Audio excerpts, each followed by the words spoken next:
Hello there! When Nickelodeon launched the creator-driven animation revolution to great success, it's no surprise that others got in on doing just that after decades of Saturday morning shows based on toys and other pre-existing concepts. Of course, Disney also jumped on the bandwagon when Bill Kopp pitched them the Schnookums and Meat funny cartoon show. Originally a part of Masupalami, they were eventually spun off into their own show with 2 additional segments. As you can tell by the art style, there's a certain Ren and Stimpy-like influence, and even the title card seems like something designed by John Kricfalusi. Bill Kopp is a talented artist, so I don't think he set out to copy Spumcoed. It's more like it being the popular style of the time, like how fantastical worlds with rubbery characters are big at the moment.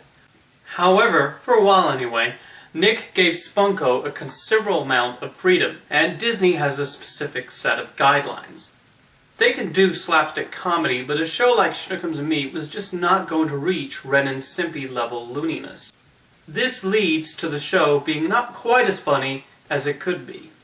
The first recurring segment revolves around Schnookums and Meat, a cat and dog who are occasionally rivals and sometimes friends. There is not much in the way of story in these segments, as they mainly revolve around the 2 of them getting into violent scraps. Well, as violent as Disney would allow the show.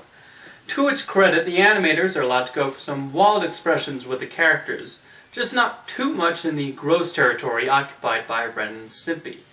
Another issue is the main characters aren't very interesting. They're just the typical big, stupid, brutish dog, and the more high-strung cat with a little other personality. I think Disney would try this similar format with better success on Timon and Pumbaa. The second segment is Pitch Possum, a parody of Batman. Again, hardly something new at the time. I think this part of the show works slightly better in how it parodies the old Adam West show. It's certainly funny to see the opposing personalities of Pitch Possum and his secret identity. It hardly reinvents the wheel, but it's interesting to see how the writers and designers apply superheroes to a woodland environment, and the various villains they come up with. It's also the segment where the absurdist humor seems to work the best. The combination of the Spumcoed style and the comic feeling actually works. I would even go so far as to say it's better than Spumcoed's actual superhero show. Finally, the third segment is Tex Tinstar, the most incompetent cowboy in the West.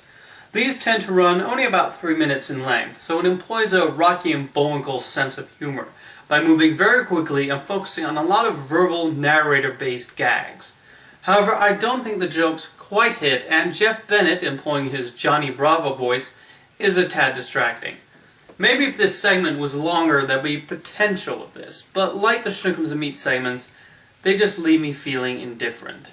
In the end, the Schnookums and Meat funny cartoon show did not attract any attention and only lasted 13 episodes, and it's not hard to see why. It's like a bunch of cobbled together ideas inspired by other better shows, and at Disney Studios struggling to keep up with the times. They've definitely improved in that department, as shown by the likes of One Over Yonder. In conclusion, it's an interesting curiosity to see Disney trying to step into Nickelodeon's shoes, but I find the whole show underwhelming, and it's no surprise that until I watched the episodes again for this video, I completely forgot about what occurred in them. See you next time.